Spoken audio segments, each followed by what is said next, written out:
جامی جی لگاؤں بزرگان دین کے لیے جہاں گردی اور سیاحت اکتساب فیض کا ذریعہ سمجھی جاتی ہے، حضرت جامی کے سفر بھی اسی سلسلہ کی ایک کڑی ہیں۔ آپ زمانہ طفولیت میں جام سے ہرات آئے تو خواجہ علی سمرقندی نے اپنے درس سے دل و دماغ کو روشن کر دیا۔ جوان سالی میں ہرات سے سمرقند گئے تو حضرت علاء الدین علی کوشیجی نے نگاہ فیض سے نوازا۔ پھر حضرت مولانا سعد الدین کاشغری رحمۃ اللہ علیہ کا دامن ہاتھ آیا۔ نہیں جی کوئی نہ پڑھے جی۔ مرو سے ہرات گئے تو حضرت خواجہ عبید اللہ احرار رحمۃ اللہ علیہ کے دست حق پرست پر بیعت ہوئے۔ سفر حجاز کو نکلے تو 877 ہجری میں Hamadan, Kurdistan, Baghdad, Karbala, Najaf Ashraf, Medina Munawwarah, Mecca مکرمہ، دمشق، حلب اور تبریز سے گزرتے گئے اور دامن مراد میں روحانیت بھرتے گئے۔ دیار النبی میں حاضری حضرت جامی کی روحانی زندگی کے خصوصی واقعات میں سے ہے۔ اس سفر میں آپ کی وجدانیت اور والہیت کا کوئی ٹھکانہ نہ ہوتا۔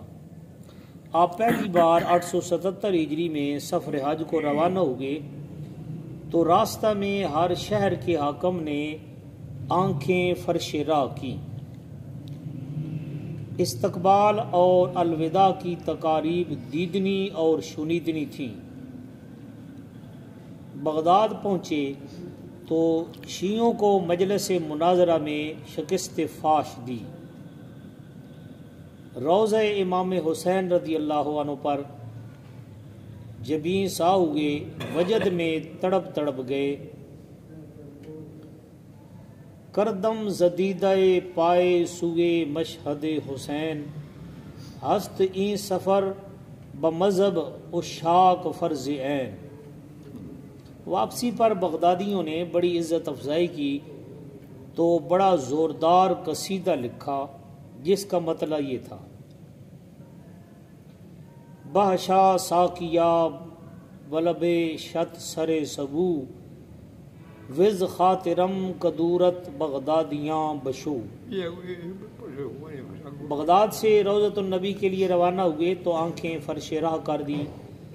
محمل رحلت ببند اے ساربانے کز شوق یار، میں کشد ہر دم برویم قطرہ ہائے خون قطار۔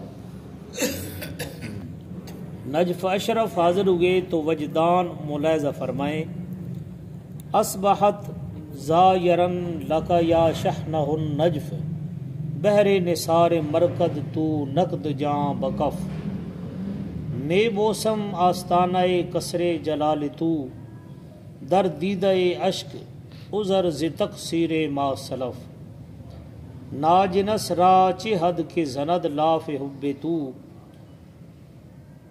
اور ابود بجانب موہوم خود شغف۔ مدینہ پاک کی حاضری کے دوران جامی کا نعتیہ دیا تو آپ کی زندگی کا حاصل ہے، آپ کے عشق کا سرمایہ ہے اور اہل ذوق اسے ہمیشہ سرمایہ آخرت سمجھ کر پڑھتے رہے ہیں۔ جس سوز، گہرائی اور بلند خیالی سے بارگاہ نبوت میں ہدیہ نعت پیش کیا گیا ہے، وہ فارسی ادب کا ایک درخشاں باب بن گیا ہے، اور جامی کے مقام نعت کو آج تک کوئی دوسرا قادر الکلام شاعر چھو نہیں سکا۔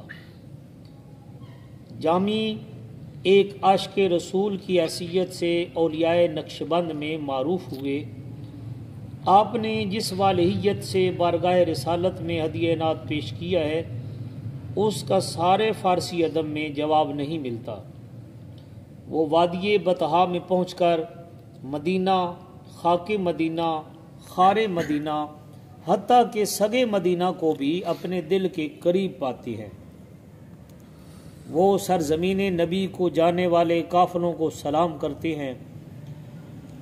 قافلہ حجاز کے اونٹوں کے ساربان ان کے پیغام رساں ہیں۔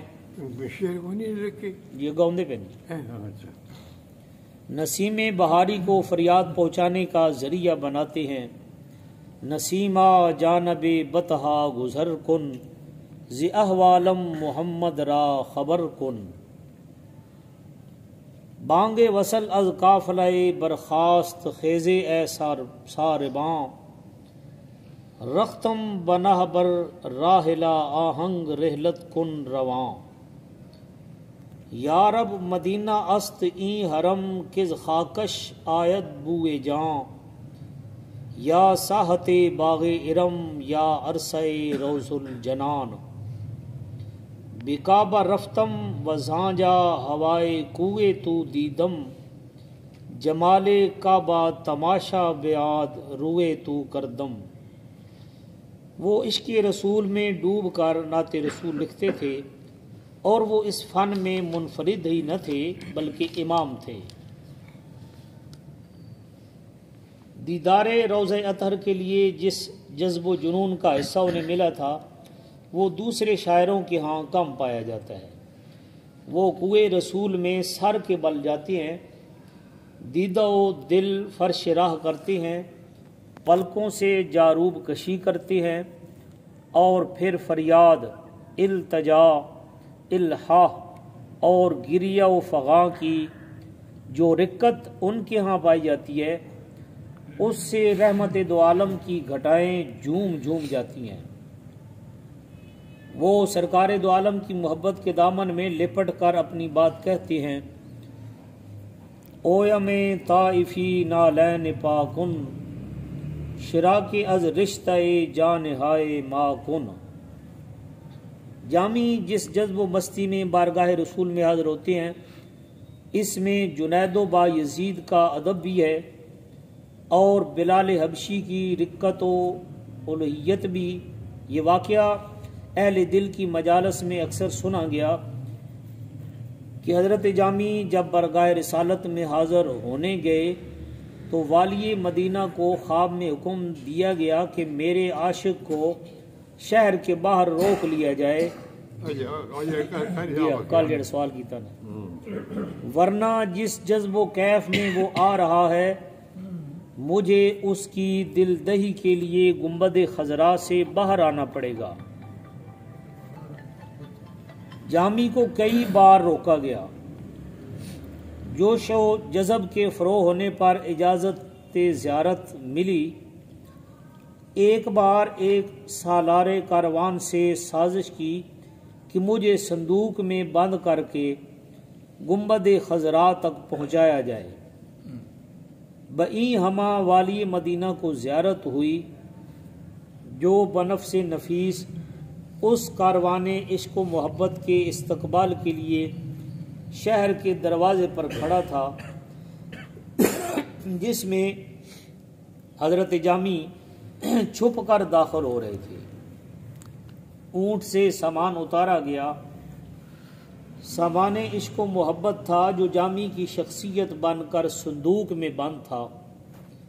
نہایت ادب سے پیغام محبوب پہنچایا گیا اور روک دیا گیا۔ کچھ دنوں بعد حاضری ہوئی تو جامی لپٹ لپٹ کر فریاد کرتے رہے، ز مہجوری برآمد جان عالم، ترحم یا نبی اللہ ترحم۔ مولانا عبد الغفور لاری نے 54 تصانیف کی فہرست دے کر جامی کے اعداد کے ہم عدد بتایا ہے۔ یہ شورۂ آفاق تصانیف مقبول بارگاہ رسول اور عوام ہوئیں۔ اشیاء اللمات مولانا عبد الغفور لاری 54 تصنیف دسیاں۔ اشیاء اللمات شرح فصوص الحکم یوسف زلیخا لوامح لوائح ترجمہ اربعین حدیث شرح ملا جامی، تحفۃ الاحرار، نفحات الانس، سلسلۃ الذہب، صبحۃ الابرار، بہارستان، سخنان خواجہ پارسا، اور شواہد النبوت خصوصیت کے ساتھ مشہور زمانہ ہوئیں۔ زیر نظر کتاب شواہد النبوت فاضل مصنف کا ہدیہ عقیدت ہے جو بارگاہ نبوت میں پیش کیا گیا۔ اس کتاب میں حضرت جامی نے بڑے محبت بھرے انداز میں روایات، حکایات اور شواہد کو بیان کیا ہے جن سے سرکار دو عالم صلی اللہ علیہ وسلم کی سیرت طیبہ کی خد و خال سامنے آتے ہیں۔ وہ بڑے پیار کے ساتھ ان واقعات کو قلم بند کرتے جاتے ہیں جو محبوب خدا کی بارگاہ میں پھول بن کر پیش کرنے کے قابل ہیں۔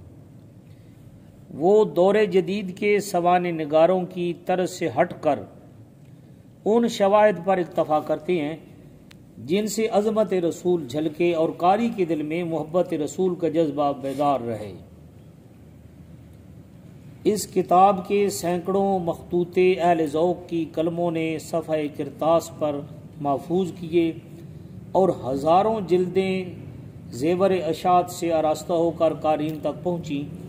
مصنف نے اسے مقدمہ، ہفت رکن اور خاتمہ میں ترتیب دیا ہے اور صفحہ صفحہ پر اہل محبت کے لیے بڑا مواد بکھیر دیا ہے۔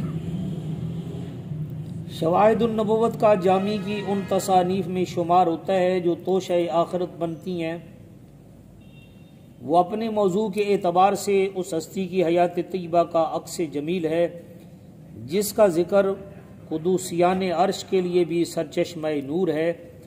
ادبی اعتبار سے شواہد النبوت فارسی نثر کا ایک مرقع ہے جو اپنی سادگی، تسلسل بیان اور فصاحت و بلاغت میں ایک یادگار کی حیثیت رکھتی ہے۔ نفحات الانس کی تصنیف کے وقت جس طرح مصنف علامہ کے احباب نے بزرگان دین کا تذکرہ لکھنے پر آمادہ کیا تھا، شواہد النبوت کے لیے بھی آپ کے دوست امیر علی شیر نوائی اور دیگر احباب نے بڑے خلوص سے درخواست کی کہ سرکار دو عالم صلی اللہ علیہ وسلم کی سیرت پاک، صحابہ اور تابعین کے حالات اور تبع تابعین سے لے کر صدر اول تک کے صوفیہ کے واقعات پر مشتمل ایک کتاب تصنیف کی جائے۔ آپ نے اس ساری کیفیت کو کتاب کے دیباچہ میں تفصیل سے بیان کیا ہے۔ چنانچہ شواہد النبوت لتقویہ یقین اہل فتوح کے نام سے 885 ہجری میں مکمل ہوئی اور مادہ تاریخ تمتع سے برآمد ہوتا ہے۔ در آن وقت اتمام آن دست داد کہ تمتع بود تاریخ سال 885 ہجری۔ شواہد النبوت کا حضرت مجدد الثانی دا پیدا ہوئے یا 885 ہجری وچ پتا سی کیونکہ آدمی ہجری بھی چاہ بڑے عروج وچ ہے نا، بڑے آدمی ہجری وچ مغل ہے سانی یاد ہے سنہ کے بغیر کچھ نہیں حاصل ہوتا۔ تو پڑھ چھوڑے دے ہو سان یاد رکھے کس سان فلام سادی کس سان مولانا روم کدھر ہوئے، کس سان کے حالات ہوئے دنیا دے۔ شواہد النبوت کا فارسی ایڈیشن آج سے 60 سال پہلے مطبع نولکشور نامی لکھنؤ بھارت نے طبع کرایا۔ اس کے بعد اہل ذوق کی نگاہوں نے بر صغیر کے چارسو کو چھان مارا، مگر کتاب کامیابی کی وادی سے نکل کر نایابی کے غاروں میں گم ہوتی گئی۔ مکتبہ نبویہ لاہور کے ناظمین نے اس ضرورت کو محسوس کیا کہ اس کتاب کی افادیت کے پیش نظر اسے اردو لباس میں جلوہ گر ہونا چاہیے۔ پھر اس اردو لباس کی نزاکت کا خیال رکھا جانا بھی ضروری تھا جو ہر گوشہ دماغ میں سمٹ بھی جائے اور ہر دامن ذہن پر موزوں بھی نظر آئے۔ چنانچہ اس اہم کام کے لیے ہمارے فاضل دوست مخدومی جناب بشیر حسین صاحب ناظم ایم اے فارسی اور پنجابی نے قلم اٹھایا اور اپنی گوناگوں علمی مصروفیات کے باوجود شب تار کو سریر خامہ سے روشن کرتے گئے اور سرکار دو عالم صلی اللہ علیہ وسلم کی حیات طیبہ کے وہ شواہد جو ایک عاشق رسول نے فارسی میں جمع کیے تھے ایک نعت خوان رسول کے قلم سے اردو میں ڈھلتے گئے۔ الحمدللہ یہ ترجمہ، پیرا بندی، عنوانات، کتابت، تصحیح اور طباعت کی تمام وادیوں میں سے گزرتا ہوا یہ کاروان شوق اہل ذوق کے ہاتھوں میں آ پہنچا۔ ز چشم آستین بردار و گوہر رات تماشا کن، ز چشم آستین بردار و گوہر رات تماشا کن، وگوہر رات تماشا کن۔ بس میں سے لکھا